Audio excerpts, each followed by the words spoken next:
Hi everyone. So this is the the short video I promised you about critical pedagogy. So it can help you in your exploration this week. It's gonna be very short. It's really to give you just the essence in very concise and simple terms, so that you don't get too lost. So what is critical pedagogy? So first of all, it's important to know that it's inspired by critical theory, which is a theory which I assume you've already dealt with and addressed in your course on theory, and particularly influenced by what we call the School of Frankfurt, which is a sort of mid between wars, so between the First and Second World War in Germany, a high concentration of scholars that identify themselves as being the School of Frankfurt, but also identifying themselves as defining critical theory. And the key elements of that theory is that it views the world as being structured by inequitable power dynamics. Right, so not just school, but everything around us in society is organized and sort of driven by what is called inequitable power dynamics, which means that you have people who have not, people who have a voice, people who don't have a voice, people who have tools and means, people who don't have tools and means, and they will be the theorists will be sort of concerned about rectifying these power dynamics. So it's not just about noticing them and being aware of them, but it's actually about getting to the point where you can do something about it and you can change these inequitable power dynamics. So that's critical thinking. Critical pedagogy itself is a word that was coined by a scholar called Paulo Freire. He's a Brazilian scholar who wrote quite a few books, but one in particular called Pedagogy of the Oppressed. It was published in 1970. It's been published around the world in many languages. It's important to keep in mind that Paulo Freire is Brazilian, so he writes in Brazil, an ex-Portuguese colony.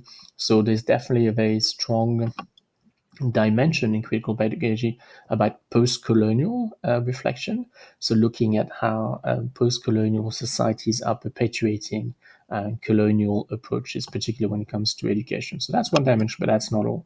Really, in many other ways, critical pedagogy applies to all learners. So Paulo Freire is sort of offering a call for action to all teachers in every classroom that go beyond just this post-colonial context that he describes in Brazil.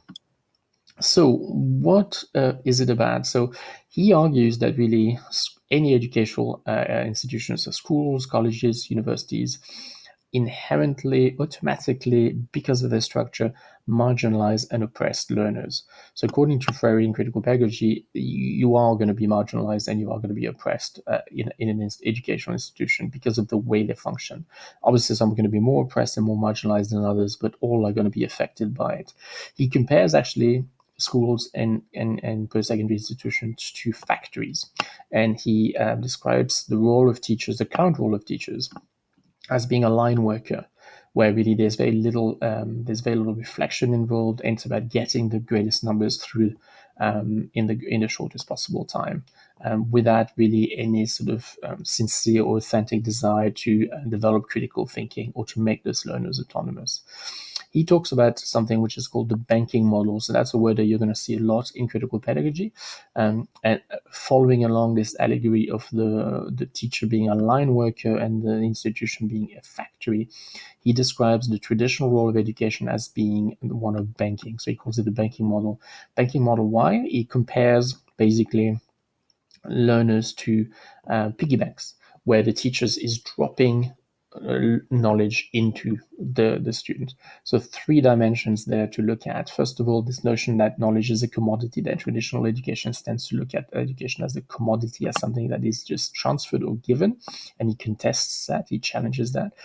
Then he looks at the role, the passive role of the learner, who's pictured as a piggy bank, just as a receptive, sort of a receptacle, something that really has no active role. So he's going to challenge that. And he contests as well the traditional role of the educator, who is seen as someone who has and gives. He's going to challenge that as well. Um, Obviously, he describes this as applicable to any educational context, but for our purpose, we're going to look at higher education, and we're going to look particularly at how structures and power structures perpetuate certain modes of thinking, certain mindsets, and certain inequities. So, what does he do, and what does he encourages educators to do in terms of critical pedagogy? So, instead of this banking model, he encourages the educators to take very specific action. So, it focuses around four key terms that you're going to see a lot in critical pedagogy: identity, community, voice, and transformative action. Identity. So he argues that the learner is not even aware that they are marginalized and oppressed, and that's the success of the traditional banking model. Is that it works because people don't challenge it, don't contest it, because they're working within it and they work in a very passive way. So first, he argues that the educator must support and help the learner in developing a feeling of identity as an oppressed and marginalized learner. And that is not going to come at once. It's not going to be automatic. It requires work on the part of the educator. So the educator is going to have to create opportunities for the learner to develop that identity as a marginalized learner. And there's an issue with translation here, because Portuguese has a word that we have in French too, which would be prise de conscience. And it's not consciousness, because consciousness is when you are already there. It's the act of becoming conscious. So there's a Portuguese word there that you sometimes see translated into English as conscientialization, but it just doesn't work. They've created the word ready to try and make it. It's easier to see it as just the act of becoming aware. So the teacher supports the learner in that act of becoming aware. How do you do that? Well, you create opportunities through discussion, through themes, through topics, through your teaching methods, to make sure that the student discovers that identity as a person who's oppressed, who's marginalized. The second keyword is community. It's all very well for you as a teacher to create that consciousness, or that act of becoming conscious of your status as an oppressed or marginalized learner, but it's not sufficient if you don't function within a community. And that, Freire argues too, is the role of the educator, to allow the learner to develop a sense of identity with other people who are marginalized and oppressed. So, in practical terms, that could be in a classroom. How do you allow or facilitate or create opportunities for example, a learner who's LGBTQ to realize that they're not alone, but they actually are part of a wider community, to be able to draw strength and support from that community. So that, Freire argues as well, is the second work of the educator, is to create these opportunities for community making or connecting with community.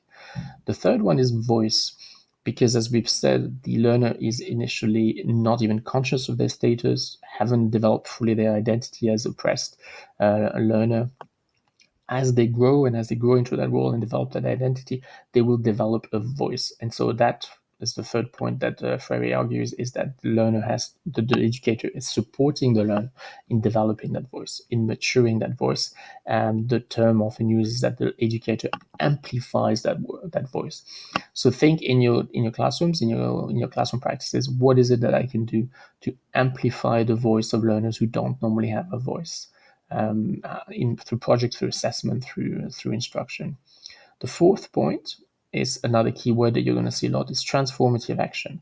So critical pedagogy is really action-based. It's not just about talking about oppression, talking about marginalization, conceptually becoming aware of this. It's actually about doing something about it.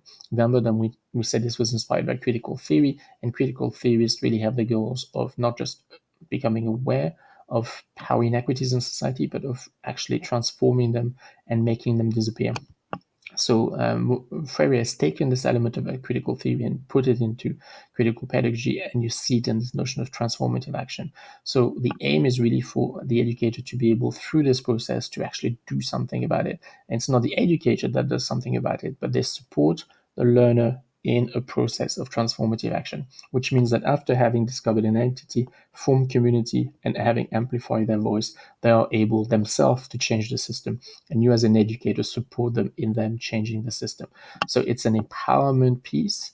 It's about becoming, you would see the word emancipation, so becoming free, becoming emancipated, and being able to challenge the institutions that you work within, so that they function differently.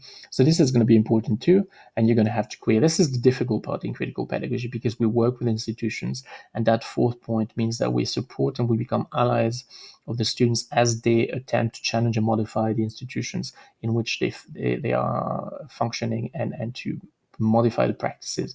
So that's a bigger issue, right? For us, sometimes it's about, so how can we support students in a way in being subversive, in actually refusing for things to happen in the way they happen, but in happening in a different way. So you're going to have to give some thought into how we can integrate that into our classroom practices. So that's it. That's about it. The aim was really to just give you the gist of it. There's obviously much more. We could carry on this reflection for quite a bit, but you should have enough there to tackle your reflection and your exploration of the different questions in the virtual form and all of the different readings as well for this week. Okay, see you soon.